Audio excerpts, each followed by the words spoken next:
Bismillahirrahmanirrahim. Assalamualaikum warahmatullahi wabarakatuh. Alhamdulillahirabbil alamin wassalatu wassalamu ala asyrafil anbiya'i wal mursalin sayyidina wa maulana Muhammadin wa ala alihi wa ashabihi ajmain. Allahumma 'allimna ma yanfa'una wanfa'na bima 'allamtana wa zidna ilma. Allahumma arinal haqqa haqqan warzuqna ittiba'ah wa arinal batila batila warzuqna ijtinabah. Allahumma ja'alna mimman yastami'una al-qawla fayattabi'una ahsanah waj'alna birahmatika fi ibadikas shalihin ya hayyu ya qayyum birahmatika nastaghits aslih lana syu'unana kullaha wa la takilna ila anfusina tarfata ain. Alhamdulillah, segala puji hanya bagi Allah Subhanahu wa taala. Shalawat dan salam semoga senantiasa tercurah limpahkan kepada uswah kita baginda Nabi Muhammad sallallahu alaihi wasallam. Dalam kesempatan kali ini kita akan membahas kembali tentang jiwa manusia atau psikologi manusia menurut perspektif Al-Quran dan As-Sunnah. Di kesempatan ini akan kita lanjutkan kembali. Ini pembahasannya masih berhubungan dengan fitrah manusia, karena manusia dengan fitrahnya yang telah Allah Subhanahu wa taala berikan, itu ya tindak tanduknya ya pasti akan selalu dimotori atau dilandasi oleh fitrah tersebut. Nah, berkaitan dengan fitrah, kita juga mengenal manusia itu memiliki insting atau naluri. Ya. Di pembahasan kali ini kita akan membahas ada yang membagi naluri atau insting manusia itu menjadi 3 hal. Yang pertama adalah gharizatu hubbil baqa, insting atau naluri untuk bertahan hidup. Ya. Kemudian yang kedua, gharizatu hifdzin naw', insting atau naluri untuk menjaga kelestarian jenisnya. Kalau di bahasa lainnya itu apa? Setiap makhluk itu kan ingin mempertahankan apa? Keberlangsungan. Selain keberlangsungan hidupnya adalah keberlangsungan jenisnya. Ya. Dan yang ketiga, wa gharizatut tadayyun awit taqdis, insting atau naluri untuk beragama. Insting ketiga inilah yang sangat erat kaitannya dengan hadis bahwasanya setiap manusia itu yuladu alal fitrah, dilahirkan dengan fitrahnya, ya, dan seterusnya. Ada 2 pembahasan nanti di pertemuan kali ini. Yang pertama adalah tentang gharizah atau insting, naluri tadi. Kemudian yang kedua adalah kebutuhan organik. Organik ini maksudnya organ tubuh kita. Ini kan punya kebutuhan kan? Nah, ini sebenarnya adalah 2 hal yang berbeda antara naluri dengan kebutuhan organik. Meskipun di beberapa ilmuwan yang lain ini juga mengatakan antara naluri dengan kebutuhan organik ini adalah satu. Tetapi ada pula yang mengatakan ini adalah sesuatu yang berbeda. Maka di pembahasan kita kali ini kita bedakan. Nah, kalau tadi kita membahas tentang naluri atau insting, maka berikutnya ammal hajatul udwiyah fahiya adidatun wa mutanawwi'ah. Adapun kebutuhan-kebutuhan organik, kebutuhan-kebutuhan tubuh kita itu sangat banyak dan beraneka ragam. Misal, hajatul insan ilal akal awisyur, kebutuhan manusia untuk makan dan minum. Ya, kenapa manusia makan dan minum? Ada hajah udwiyah tadi, ada kebutuhan organ. Ya, tubuhnya butuh air, tubuhnya butuh gizi. Wa hajatuhu ilan naum, kebutuhan untuk tidur. Wa hajatuhu ilar rohah, kebutuhan untuk istirahat. Wa hajatuhu ilal kalam wa tahaddus ilal akhir, Ya, kebutuhan untuk berbicara, bercerita dan lain sebagainya. Ini adalah kebutuhan. Nah, apa hubungan antara kebutuhan dan naluri? Nah, begini.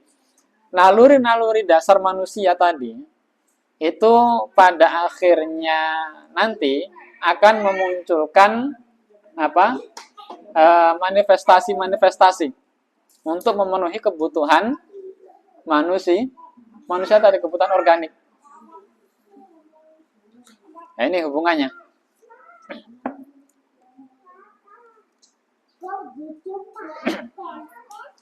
Wa hunaka khalatun sya'i' bainal gharaiz wal hajat al-'udwiyah. Nah, ini terjadi singgungan antara naluri dan kebutuhan organik.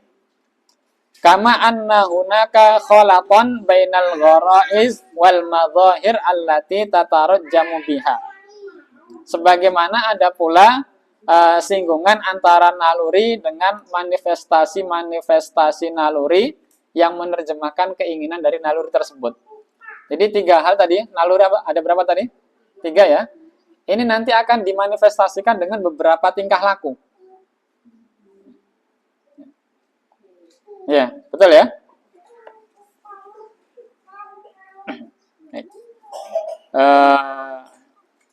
Misalkan sini ada contohnya. Wa hadhihi ba'dul amthila 'ala dzalik. Nanti ada contoh-contoh untuk semakin menjelaskan konsep ini.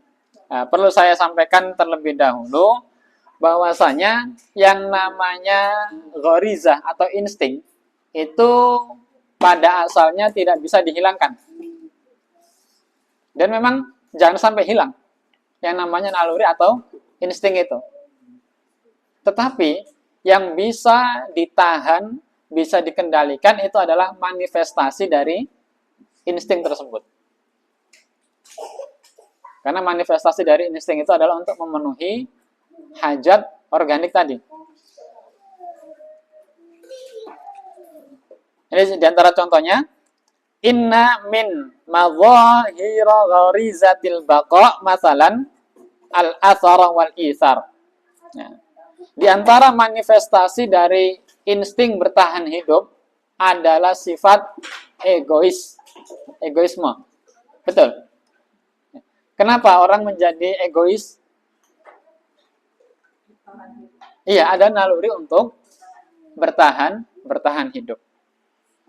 Beda tidak antara naluri bertahan hidup dengan sikap egois tadi? Berbeda tidak?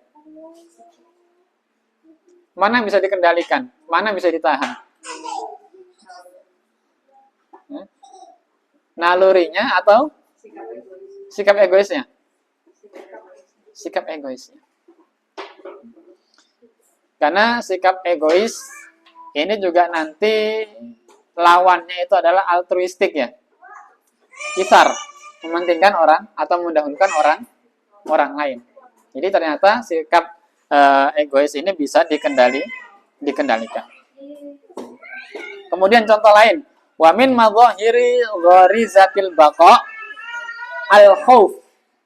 Nah, di antara manifestasi dari naluri bertahan hidup adalah rasa takut.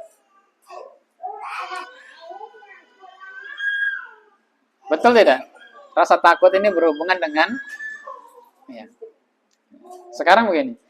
Naluri untuk bertahan hidup itu boleh dihilangkan tidak? Tidak ya. Sikap takut boleh dihilangkan, dikendalikan, bahkan diabaikan boleh? Boleh, karena dia adalah manifestasi dari naluri tersebut.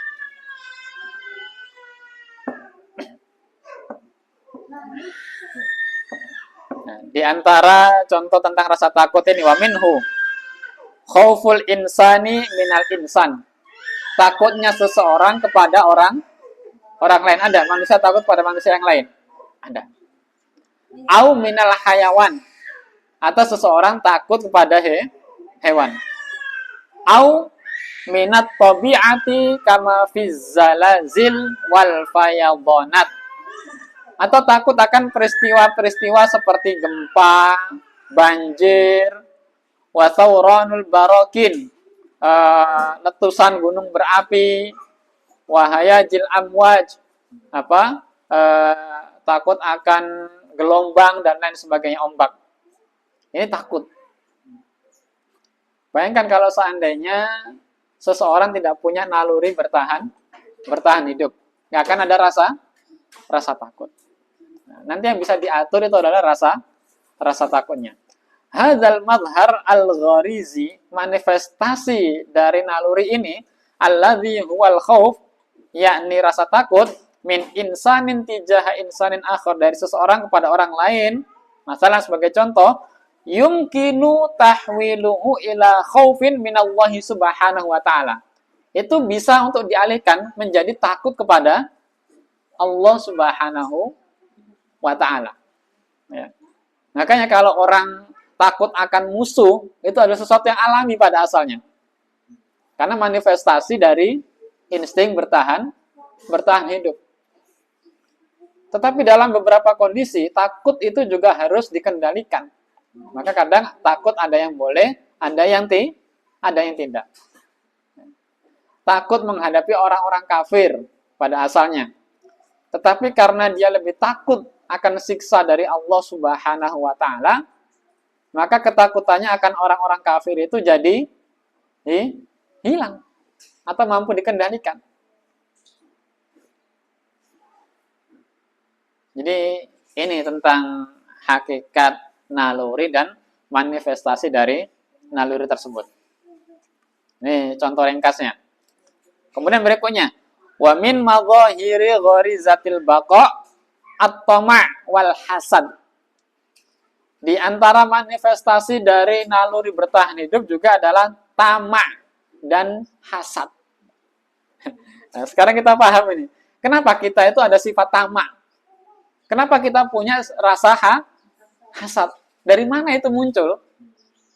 Ini adalah manifestasi dari naluri bertahan hidup pada asalnya. Nah, naluri bertahan hidupnya tidak boleh hilang. Tetapi tamak dan hasad inilah yang harus dikendalikan. Makanya nanti ada tamak akan kebaikan, boleh? Boleh. Hasad terhadap orang yang membaca Al-Quran, boleh? Ya. Oh, dia bisa baca Quran, dia bisa bersedekah dan seterusnya, boleh? Fanajidu katsirina yahsuduna ghairahum ala ma ladaihim. Ya, kita jumpai banyak orang hasad kepada orang lain atas apa yang mereka miliki. Min mal, baik itu harta, aujah, kedudukan, au ala ma yahtalluna min manasib au marokis. Atau ketika seseorang menempati jabatan atau posisi-posisi tertentu. Ya, dia naik karirnya, naik jabatannya. Itu kadang ada hasad. Kenapa? Muncul dari naluri bertahan. Nanti bagaimana saya dan seterusnya, kan begitu. Nah, fabistita'atil insani ayyakbita tama'ahu aw hasadahu wa ayyuhawwilahuma ilal istizada min a'malin. Turdillah ta'ala wa tanafasal ladzina da'abuhum al-amal limardatillahi ta'ala wa rasulih. Jadi intinya begini. Karena tadi kita tahu perbedaan antara insting, naluri dengan manifestasi, maka rasa hasad dan tamak ini itu bisa untuk ditekan, ya. Bisa untuk bahkan dihilangkan atau dia diarahkan, ya. Sebagai contoh, tamak dan hasadnya itu kepada amalan-amalan yang mendatangkan ridhonya Allah Subhanahu wa ta'ala. Atau dia berlomba-lomba dengan orang-orang yang kebiasaannya itu mencari ridhonya Allah Subhanahu wa ta'ala. Biasanya kan persaingan itu kan juga muncul dari sini kan. Tapi persaingan yang benar itu apa? Fastabiqul khairat wa fi dzalika falyatanafasil mutanafisun. Dan dalam hal yang demikian itu hendaknya orang berlomba-lomba juga. Nah, ini.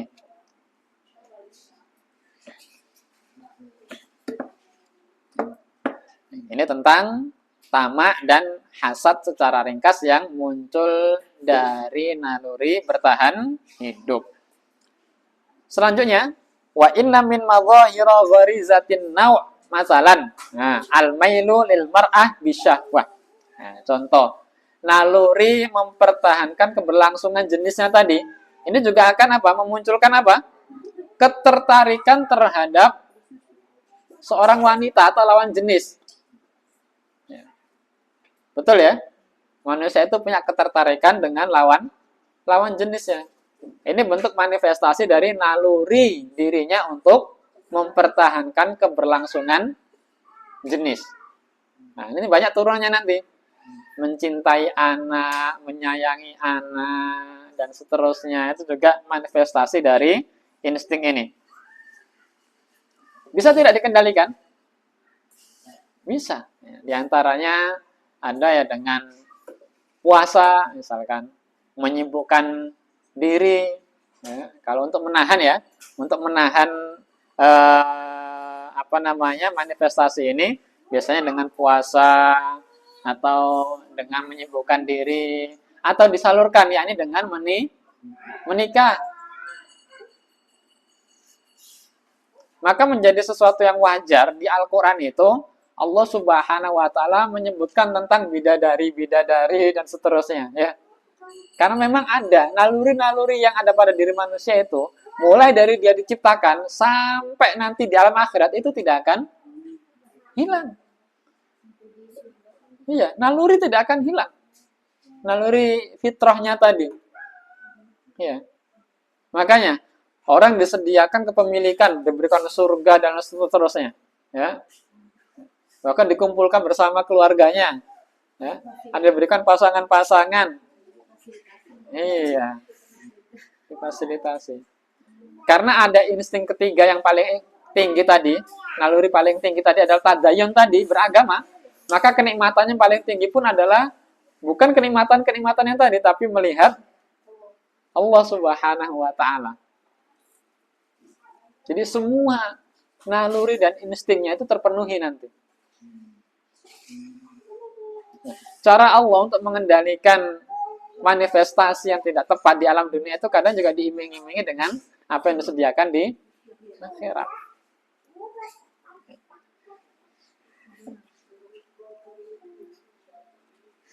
Kadang antara satu manifestasi dengan manifestasi yang lain itu saling menekan. Ya. Saling menekan. Misalkan begini. Orang takut berhadapan dengan musuh karena dipengaruhi oleh naluri apa? Al-baqa, hubbul baqa, bertahan hidup tadi kan. Memunculkan manifestasi takut terhadap musuh. Tetapi dia punya naluri yang lain, yakni ingin mempertahankan jenisnya, yang memunculkan manifestasi dia suka terhadap lawan jenis. Diiming-imingi oleh Allah Subhanahu wa taala orang yang berjuang di jalan Allah, jihad dan seterusnya, bidadari dan seterusnya. Akhirnya antara satu manifestasi dan manifestasi yang lain itu nanti juga saling bentrok akhirnya. Orang mau tidak memegang api, tapi ketika melihat anaknya dalam bahaya, misalkan ya, itu akan saling ini. Jadi paham ya ini ya? Baik, kita lanjutkan.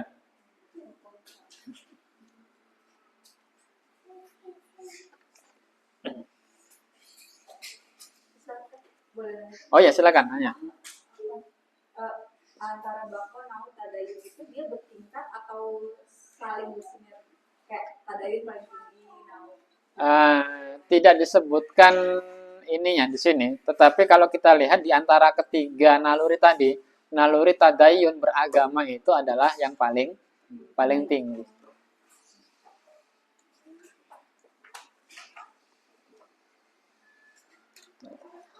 Wa qad ra'ayna anna taqatal hayawiyyah hiya allati tadfa'ul insana lil bahthi wat tanqib an kulli ma yumkinu ayyumina lahul hajat al-asasiyah fi hayatihi. Ya.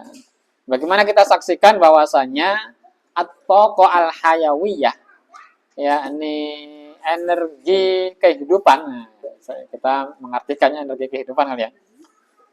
Inilah yang mendorong manusia untuk mencari segala sesuatu yang memungkinkan untuk mengamankan kebutuhan dasarnya dalam kehidupan di dunia ini.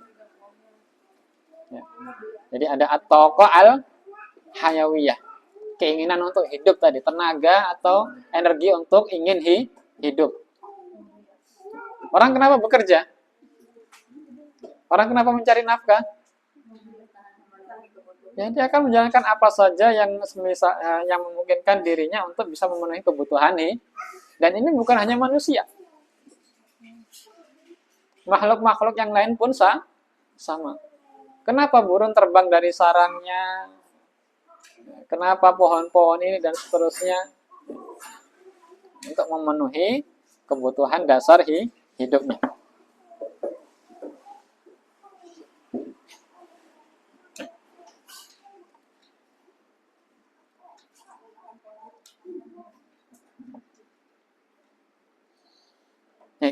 Tadi ada ghariza atau gharaiz ya, naluri. Kemudian ada hajatul udwiyah, ada kebutuhan-kebutuhan organik. Semua yang kita lakukan itu pada dasarnya adalah penggeraknya itu, motornya adalah dua hal ini. Naluri, insting, atau kebutuhan organik. Ini yang mendasari. Bukan hanya manusia, bahkan langit dan bumi pun sama. Ketika Allah Subhanahu wa taala berfirman pada langit dan bumi, datanglah kalian berdua, baik dalam terpaksa atau sukarela. Apa kata keduanya? Qalata ataina ta'i'in. Keduanya datang itu karena sukarela, taat kepada Allah Subhanahu wa taala. Ternyata alam semesta ini bergerak, bekerja itu juga ada pemicunya, ada pendorongnya. Kalau alam semesta ini pendorongnya adalah ketaatan kepada Allah Subhanahu wa taala. Nah, sekarang manusia ini apa kira-kira pendorongnya, kan begitu.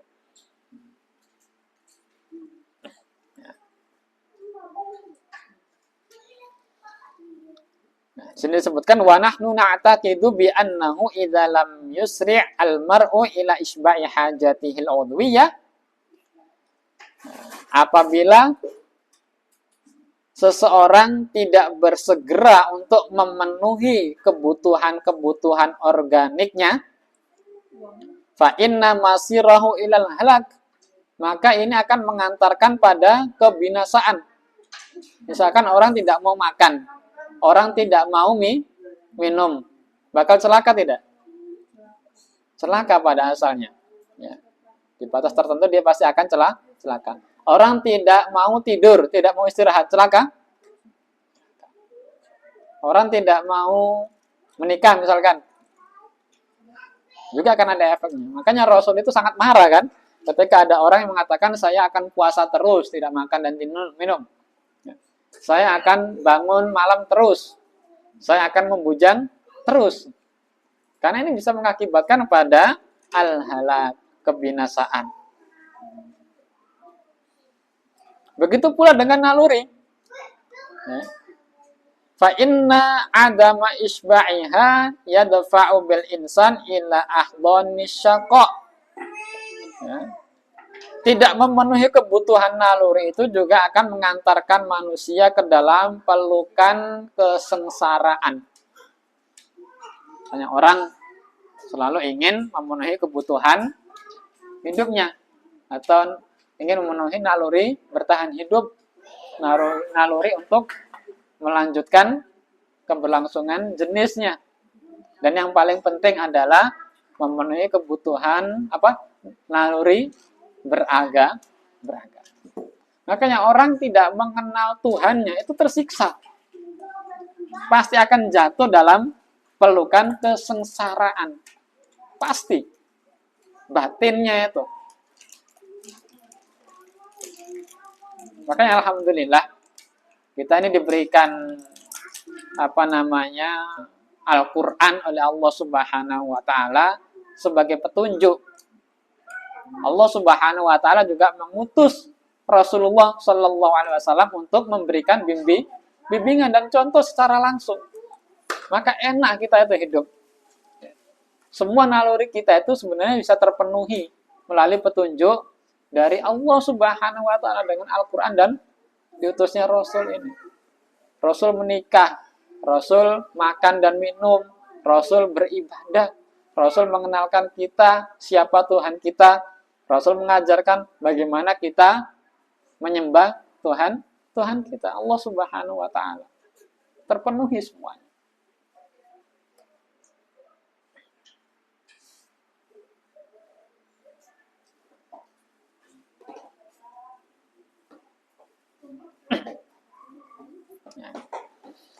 Min huna kana hatman 'alal insani isba'ul gharaiz wal hajat al-'udwiyah. Dari sini kita tahu bahwasanya sudah tidak terelakkan lagi manusia itu harus memenuhi kebutuhan naluri dan kebutuhan organiknya.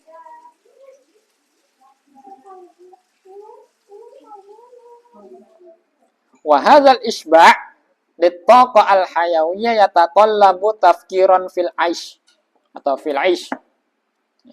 Jadi usaha untuk memenuhi kebutuhan hidup baik naluri atau kebutuhan organik tadi itu menuntut kita untuk memikirkan tentang realitas kehidupan. Apa realitas kehidupan? Kalau orang mau hidup ya nyari maisha, tetapi juga harus berpikir. Secara ringkas, di sini nanti disebutkan bahwasanya memang penting untuk memenuhi kebutuhan hidup dengan mencari penghidupan, tetapi jangan sampai melalaikan nilai-nilai yang ada di balik itu semuanya. Misalkan begini, sepotong roti itu kan kadang menghubungkan antara kita dengan orang lain, ya kan? Ada orang membuat roti, ada orang membeli roti. Roti itu kan juga bisa memenuhi kebutuhan apa? Kebutuhan kita kan? Kadang memang penting untuk memenuhi kebutuhan kita. Kita bisa saja mengambil roti itu dari orang lain. Langsung kita makan. Kenapa? Karena kita butuh untuk mempertahankan keberlangsungan hidup kita. Tetapi di sini kita melalaikan satu hal penting lainnya, yakni tentang nilai di balik itu. Nanti Al-Quran kan mengajarkan tentang antarodin, saling ridho. Ya. Tidak boleh kita mengambil harta orang lain itu dengan cara yang tidak baik. Memang penting untuk mengambil roti sebagai makanan, tetapi yang lebih penting daripada itu adalah bagaimana cara kita mengambil roti itu atau roti tersebut. Nah, ini contoh secara ringkas tentang bagaimana memenuhi kebutuhan hidup bukan hanya supaya kita bisa hidup, tetapi bagaimana cara kita untuk melakukannya. Ada orang untuk memenuhi nalurinya, dia berzina dan seterusnya, ya kan? Dia melalaikan tentang bagaimana aturan-aturan untuk memenuhi kebutuhan tersebut.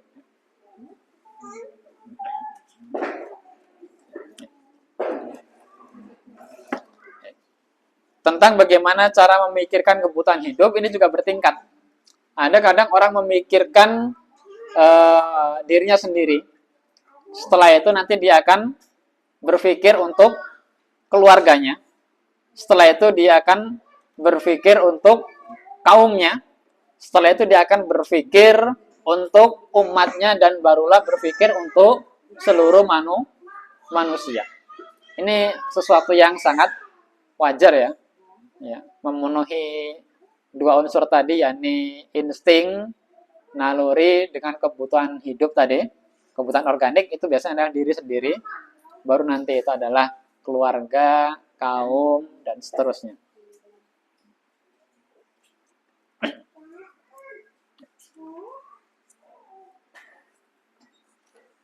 Nah, ini saya singkat. Di sini ada tahdidun li ba'dhi madhahiri gharizatil baqa. Kalau tadi contoh-contoh ringkas, di sini akan lebih detail pembahasan tentang identifikasi sebagian aspek dari naluri bertahan hidup. Mimma la syakka fihi annal insana yujahidu katsiran lil hifadzi ala hayatihi. Tidak diragukan lagi bahwasanya manusia itu selalu berusaha sedemikian rupa untuk menjaga keberlangsungan hidupnya. Wa ta'ala fil akhtar allati qad tu'urridha baqa'ahu lil fana. Dan dia juga akan selalu menghindari bahaya-bahaya yang mungkin bisa mengancam keberlangsungan hidupnya. Betul? Makanya kalau ada duri ya dihindari, ada api ya dihindari dan lain sebagainya. Ini sesuatu yang alami. Fahuwa fi ayyi bi'atin 'asha, maka manusia dimanapun dia tinggal, sawa'an fi sahra qahilah, baik itu di tengah gurun pasir yang gersang, au fi buq'atin hadriyah muzdahira, atau di tengah-tengah tempat yang sangat subur, fa inna hammahul asasi yabqa hifdha hayatihi wa dzudi anha. Maka pasti fokusnya, perhatiannya itu adalah untuk menjaga keberlangsungan hidupnya. Ya. Bisyattal wasail wal imkaniyat allati yamlikuha, dengan segala macam cara dan kemampuan yang dia miliki. Dimanapun kita hidup, pasti kita akan berusaha melakukan ini. Walakin hadzal insan alladzi narahu yuqawimul masaib wa yuwajihul mata'ib. Nah, akan tetapi kita akan melihat manusia itu dia mampu menghadapi kesulitan-kesulitan dan menghadapi kelelahan-kelelahan. Ya, padahal seharusnya kan dia ini ya, manusia itu pengennya enak, ya kan? Menghindari yang susah-susah, menghindari kepayahan-kepayahan. Tapi kalau kita lihat ada orang-orang itu mau menghadapi kesusahan-kesusahan dan kepayahan-kepayahan. Kenapa? Iya. Katsiran ma ya'tarihil khauf awir ru'b min muskilatin aw wad'in yatra'u alaihi. Bahkan kadang dia sampai dirundung rasa takut, teror, atau situasi-situasi yang menimpa dirinya. Ya, situasi-situasi sulit ya, yang menimpa dirinya. Ini kenapa?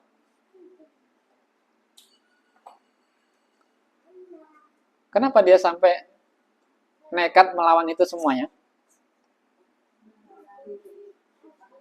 Iya, karena ada lakin gharizah hubbil baqa jahizatun abadan lil muqawama wa difa. Tetapi insting untuk bertahan hidup itu selalu siap untuk memberikan perlawanan. Ada kondisi-kondisi yang mengancam, padahal asalnya kan pengen dihindari ya. Tapi manusia itu kadang bisa melawan itu semuanya karena dia punya naluri atau insting bertahan. Makanya nggak boleh hilang naluri ini. Wattikhadul mauqif al-munasib alladhi yaqdirul insanu alaihi. Dia mengambil sikap yang tepat, yang dia mampu untuk menghadapi ketakutan, teror, rasa takut, kondisi-kondisi sulit dan lain sebagainya. Insyaallah. Sekarang kita lebih paham tentang diri kita ya. Jadi satu naluri itu kadang juga bisa mengalahkan ketakutan-ketakutan kita yang lain. Kalau kita lihat kisahnya Nabi Adam alaihissalam, itu kan iblis itu menggoda Nabi Adam itu dari sisi-sisi yang sangat naluri, ya, tabii. Lihat godaannya apa? Hal adullukum ala syajaratin wa mulkin la yabla, ya.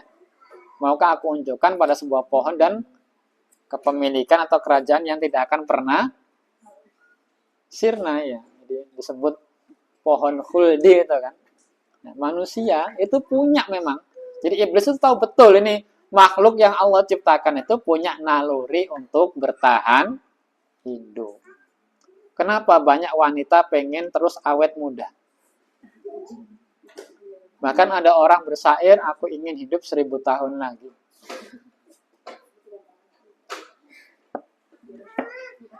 Secara tidak sadar, kita ini paham bahwasanya kita adalah nanti jadi makhluk yang abadi. Ya, tetapi keabadian kita berbeda dengan keabadian Allah. Karena kalau orang sudah masuk surga neraka itu tidak akan ada lagi kematian. Nah, tanpa disadari memang kita punya, ya, sifat pengen terus hidup. Tapi kadang dikalahkan oleh situasi. Akhirnya banyak orang bunuh diri. Wa hadhihi ba'dul infi'alat allati tadhharu fiha gharizatu hubbil baqa. Nah, di sini disebutkan beberapa emosi yang menampakkan atau memanifestasikan insting bertahan hidup. Ini pembahasan lebih rinci. Yang pertama adalah awalan al-khauf, rasa takut. Tadi kita sudah bahas di awal sebagai mukadimah, ini perinciannya, lebih detailnya. Apa itu rasa takut? Rasa takut adalah tawakku'un limakruhin an amaratin madnunatin au ma'lumah, yakni sebuah ekspektasi akan sesuatu yang tidak disukai berdasarkan tanda-tanda yang dicurigai, sinyalir atau sesuatu yang sudah diketahui. Singa, kenapa kita takut? Ada ekspektasi, ada sesuatu yang tidak kita sukai. Baik itu baru dicurigai atau sudah diyakini, sudah diketahui kan, singa itu bisa menerkam, bisa menggigit dan lain sebagainya. Dalam ilmu psikologi ini disebut dengan infi'alun fitri. Jadi reaksi alami tijahal khotor yadfa'u sahibuhu ilal ibti'at anhu awil harb minhu. Jadi kalau Anda dihadapkan dengan sesuatu yang membahayakan, maka seseorang akan berusaha untuk menjauh atau kabur darinya. Kita lihat singa, dia lari kan? Ini adalah reaksi alami, takut. Walidzalika farraqa ulama'un nafsi bainal khaufil gharizi al-mutawallid an gharizatil baqa wa huwa mutaqaddimun ala kulli tajribatin fardiyah. Nah, para ahli psikologi juga membedakan, ya, antara khauf gharizi. Jadi ada rasa takut itu yang disebut dengan rasa takut alami, naluri. Yang munculnya, jadi rasa takut alami ini biasanya memang munculnya langsung dari naluri apa? Bertahan hidup. Ya. Seorang anak kecil ketika dia melihat kegelapan gitu, perlu diajari enggak? Alami ya. Nah, contohnya. Wa bainal khauf al-muktasab alladzi yatawalladu minat tajribah. Ada pula rasa takut yang itu muncul dari pengalaman. Lihat si fulan ketakutan. Kenapa? Saya pernah disakiti. Itu dari pengalaman. Ada rasa takut yang alami Ada rasa takut muncul dari pengalaman. Fa'idha akhadna khawfal atfali matalan fa'innahu yu'za ila asbabin adidah. Nah, kalau kita lihat ketakutan seorang anak kecil ini kan banyak sebabnya ya. Misalkan di sini disebutkan adz-dzalam, kegelapan.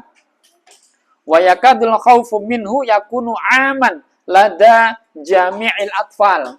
Ini hampir menjadi keumuman, semua anak kecil itu takut akan kegelapan.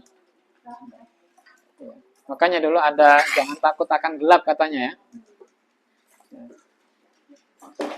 Inna nisbah bil mi'ah disebutkan sampai prosentasenya tuh 92% anak-anak kecil itu takut terhadap kegelapan. Kenapa anak kecil takut terhadap kegelapan? Kenapa? Ya kita dulu kecil kenapa takut gelap? Ya, betul. Saya disebutkan annahu yukhbi'u min mufaja'at ghaira sarah. Karena kegelapan itu menyembunyikan kejutan-kejutan yang tidak mengenakan, tidak membahagiakan. Yatakhayyaluna annaha qad tulhaqu bihim adza aw syarron. Yang mana memunculkan khayalan-khayalan di dalam kegelapan itu ada adza aw syarron, sesuatu yang bisa mengganggu atau sesuatu yang buruk. Itu alami. Nah, begini sekarang pertanyaannya, ini Allah pergunakan tidak untuk menakut-nakuti manusia? Kegelapan di alam kubur, kegelapan di hari kiamat. Az-zulmu dzulumatun yaumal qiyamah. Kedzaliman itu adalah kegelapan-kegelapan di hari kiamat. Kegelapan di alam kubur, kegelapan di neraka dan seterusnya. Kenapa Allah menakut-nakuti manusia dengan kegelapan? Secara umum memang manusia itu takut akan gelap. Bahkan dibuat sebuah ibarat kan, Allah yang mengeluarkan kalian dari kegelapan menuju cahaya. Karena kegelapan itu menakutkan. Kegelapan dimaksud adalah kebodohan, kejahilian. Kebodohan dan kejahilian itu memang menakutkan. Masya Allah. Al-Quran itu psikologi banget sebenarnya. Iya, psikologi banget. Psikologi banget. Nanti akan kita bahas.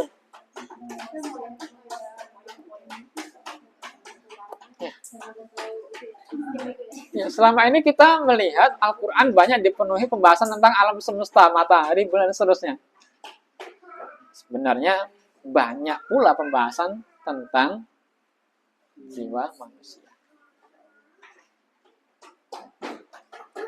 Tadi yang pertama kegelapan ya. Kemudian yang kedua, al-dawdha wal aswat al-aliyah. Kebisingan dan suara yang keras. Ya, mengganggu tidak? Ya. Mithlu qasafir ra'. Suara apa? Cedar ya, geledek. Au safirir riyah. Hembusan angin. Wah, kalau suara angin. Au hadiril amwaj, deru ombak. Au aswatil infijarat, suara-suara ledakan. Duar, duar. Allah pergunakan ini tidak? Ya. Coba.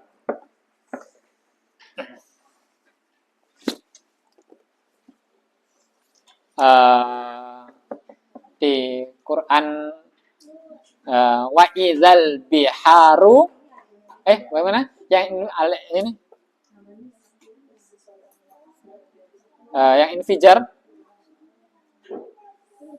wa idzal biharu sujirat, dan ada wa idzal biharu fujirat, diledakkan.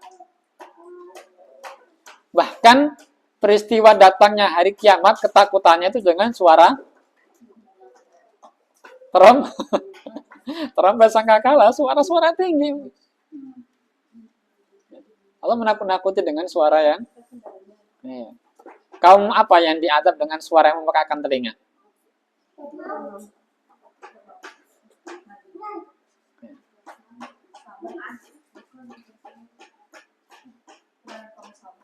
Saud apa? Samud apa Ad? Ya, ya, berbeda pendapat, Mas.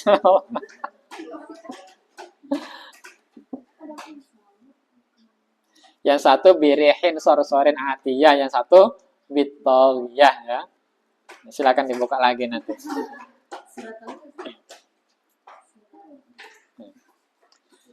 Baik. Tadi yang kedua, suara-suara yang mengagetkan, bising dan seterusnya. Ini juga ditakuti. Makanya kadang kalau ada wah gitu kan orang iya, dibentak itu juga akan takut. Ketiga, al-hayawanat awil wuhush, hewan-hewan atau binatang buas. Ini juga menakutkan. Nah, salah satu siksa neraka kan juga ada ini kan? Ya. Kemudian yang keempat, al-ahdath awil masaib allati tab'atsu fi nufusi ashabiha masyahid mu'limah. Kejadian-kejadian atau peristiwa yang membangkitkan dalam jiwa manusia itu pemandangan yang menyakitkan. Ini juga ditakuti biasanya. Orang nggak mau melihat lagi peristiwa yang menimbulkan bayangan ketakutan biasanya. Trauma dan seterusnya. Misalkan dulu pernah dikecewakan dengan seseorang, terus diminta lagi, saya nggak mau hidup bersama lagi dengan dia, gitu. Ada ketakutan. Makanya di dalam alam kubur, apa? Alam kubur. Amalan-amalan buruk. Jadi apa? Sosok yang iya.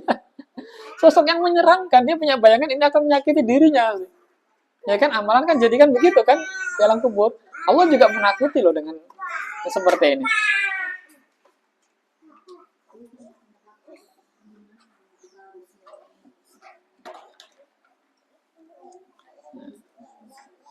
Nah, rasa takut itu kadang datang dengan sangat cepat atau kadang datangnya itu dengan lambat laun. Kalau misalkan lihat di hadapannya sesuatu yang menyeramkan, otomatis akan langsung takut. Tapi kadang lambat laun dengan cerita-cerita biasanya. Diceritakan begini itu datangnya lambat.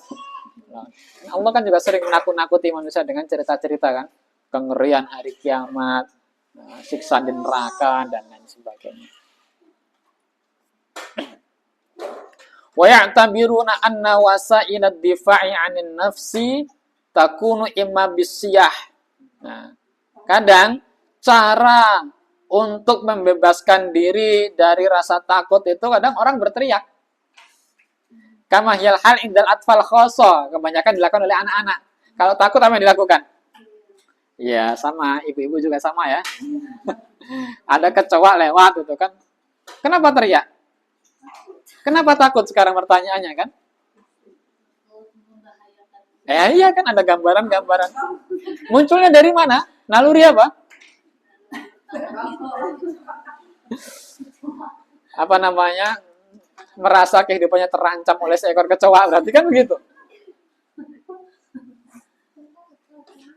Tapi lihat ketika kecoa itu hampir masuk mulut anaknya misalkan.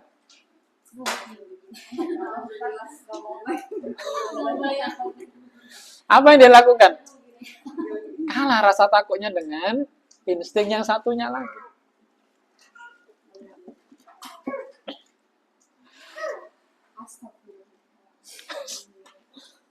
Nah, itu insting bertahan hidup.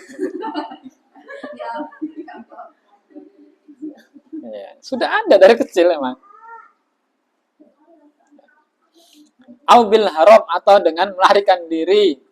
Au bit tawaqquf 'anil haroka atau dengan cara diam tidak bergerak. Beda-beda responnya. Iya tergantung kan ada kan di peristiwa hari akhir itu sampai orang tidak mampu beranjak dari tempatnya kan. Kenapa? Saking takutnya tidak berani melangkah dan seterusnya nanti di hari akhir itu. manusiawi sekali, psikologis sekali. Jadi emosi yang keluar dari manusia itu juga manifestasi dari naluri. Iya. Rasul didatangi malaikat Jibril pertama kali. Apa yang terjadi? Kenapa? Jadi ciri-ciri apa informasi ketika Rasul didatangi malaikat Jibril itu menunjukkan apa? Bahwasanya itu adalah sesuatu yang benar.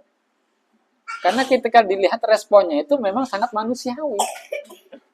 Oh, Rasul gemetaran, Rasul menggigil, minta diselimuti, itu adalah naluri, memang begitu. Orang kalau didatangi sesuatu yang asing, ya memang begitu.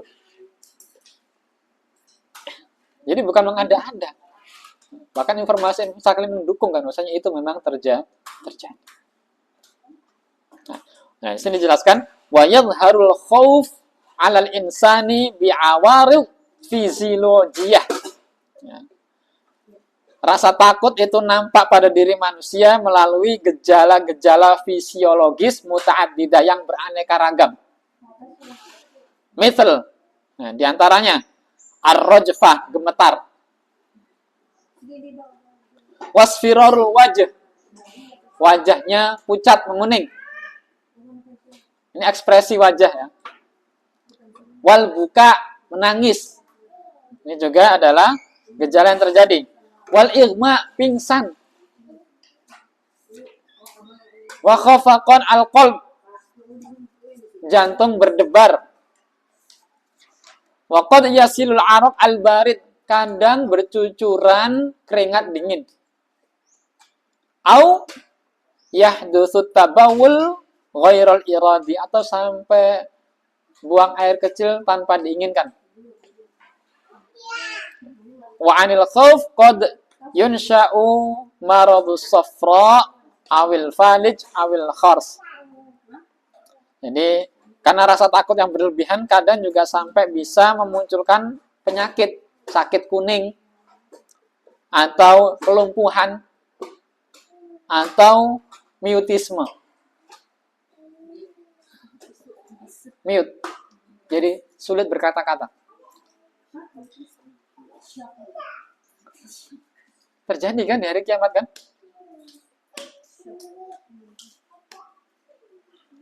Mulut dikunci. Ya, kata siapa? Almarhum Krisya itu. Akan datang hari mulut dikunci. Ya shock.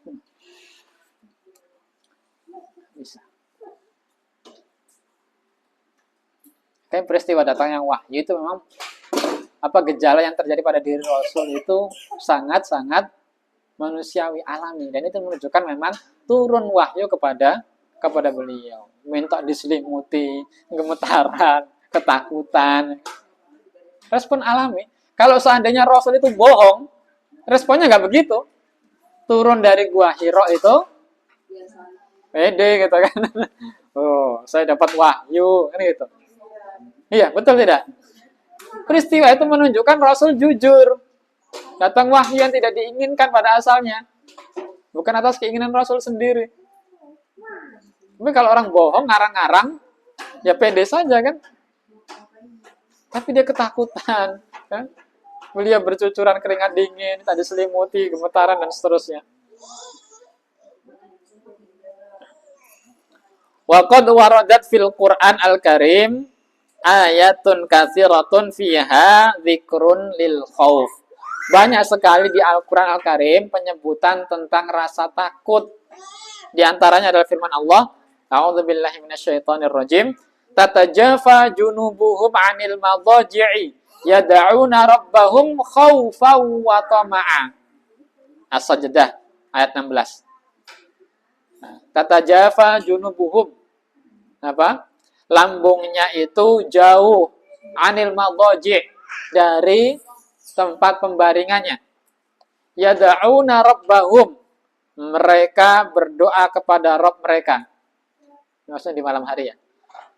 Khaufa wa tama'an, karena rasa takut dan sangat berharap, tamak untuk kebaikan maksudnya. Padahal manusia itu tadi untuk naluri bertahan hidupnya memunculkan apa? kebutuhan apa?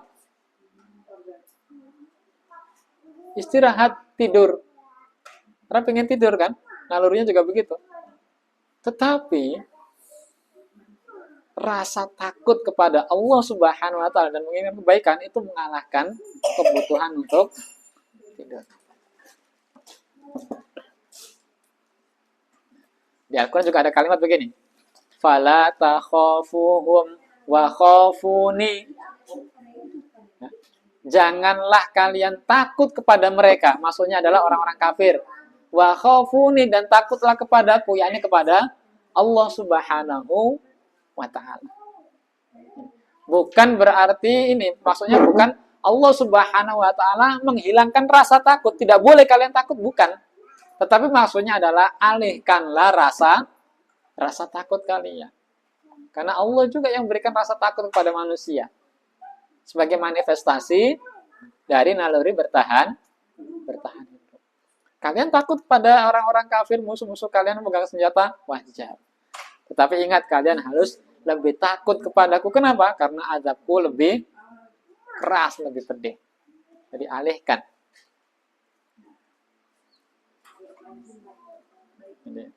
Fala takhafuhum wa khafuni in kuntum mu'minin. Jika kalian beriman. Nah, karena rasa takut itu ada, maka sering Allah Subhanahu wa taala itu menggunakan rasa takut ini untuk mendidik manusia. Tetapi setan itu juga menggunakan rasa takut ini juga untuk menyesatkan manusia. Maka di dalam Quran surah Az-Zumar itu kan Allah berfirman, "Dzalika yukhawwifullahu bihi ibadah." Demikian itulah Allah menakut-nakuti dengannya hamba-hambanya. Jadi nakut-nakuti hamba dengan Allah menakut-nakuti manusia untuk mendidik manusia. Tetapi setan juga sama. Di Quran surat Ali Imran ayat 175 itu, "Innama dzalikumus syaitanu yukhawwifu awliya'ah." Sesungguhnya demikianlah setan-setan itu menakut-nakuti teman-temannya, ya, wali-walinya. Nakut-nakuti apa? Kefakiran, kemiskinan, ini dan seterusnya, itu yang menjadi senjatanya jangan ini nanti kamu ini dan seterusnya. Sekarang kita tahu di dalam diri kita ada rasa takut. Allah menakut-nakuti kita untuk mendidik kita. Syaitan juga menakut-nakuti kita untuk menjerumuskan kita. Tinggal kita ikuti yang mana. Takut akan kefakiran, Allah memberikan obatnya. Allah menjamin semua rezeki makhluknya, kan gitu.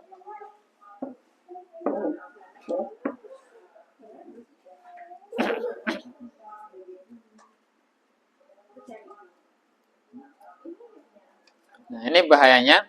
Karena kalau orang sudah dikuasai rasa takut, itu ingatan, kemudian akalnya itu akan terganggu. Tidak lagi bisa berpikir jernih. Makanya orang sedang bertanding itu, orang sedang berkelahi misalkan. Kalau yang satu sudah ketakutan, udah jurusnya nggak keluar, gitu kan. Manusia kalau sudah ketakutan dengan musuh-musuhnya, musuh-musuh Allah, setan termasuk diantaranya, sudah tidak lagi mampu berpikir jernih. Bagaimana bisa menang kalau nggak bisa berpikir jernih?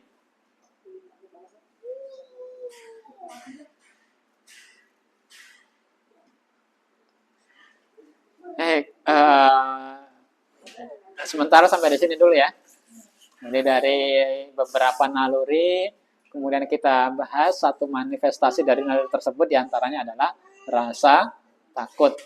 Semoga ini cukup bagi kita untuk sementara ini mengenal tentang rasa takut yang ada pada diri kita masing-masing.